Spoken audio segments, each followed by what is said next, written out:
और इजरायल ने ईरान के आसमान पर कब्जे का ऐलान कर दिया है। इजरायल ने अब तेहरान को खाली करने की चेतावनी दे दी है। बेन्यामिन नेतन्याहू ने धमकी दी है कि ईरान के एटमी अड्डे और मिसाइल बेस जल्द से जल्द तबाह कर दिए जाएंगे। ईरान को कमजोर पड़ता देखकर तुर्की के राष्ट्रपति एर्दोआन ने मिशन शुरू कर दिया है। वहीं युद्ध में रूस की एंट्री भी अब हो चुकी है।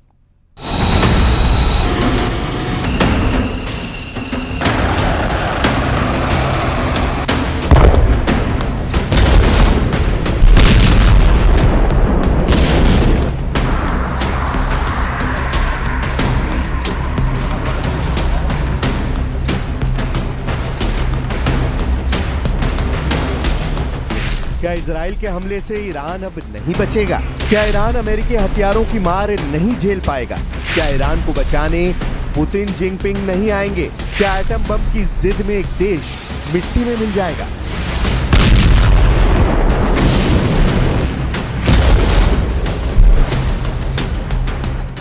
अब यही जानना बाकी सभी जवाब इजराइल के हमले दे रहे हैं। इजराइल ने ईरान को 4 दिन में ही चारों खाने चित कर दिया है। इजराइल जहां चाह रहा है वहां घुसकर मार रहा है, जिसे चाह रहा है उसे बम से उड़ा दे रहा है। ईरान का इलाका कोई भी हो, अब इजराइल के शिकंजे में है। इजराइल के एयरफोर्स हर गुजरते दिन भयावह हमले करती जा रही है। गिन गिन कर ईरान के न्यूक्लियर ठिकाने ढहाए जा रहे हैं। चुन चुन कर ईरानी सेना के कमांडर मारे जा रहे हैं। नौबत तो यह आ गई है कि ईरान को सेना में अफसर नहीं मिल रहे। ईरान जिन्हें टॉप कमांडर बनाता है उसकी मौत का ऐलान इजराइल कर डालता है। नेतन्याहू आर्मी ने ईरान फोर्सेस के सभी नामी चेहरे मार गिराए हैं। ताज्जुब यह है कि इजराइल के एक हमले में ईरान के कई सुपर सोल्जर का सफाया हो गया है। 16 जून को इजराइल ने ईरान के रेवोल्यूशनरी और कुछ फोर्स के 4 बड़े नामों का काम तमाम कर दिया है।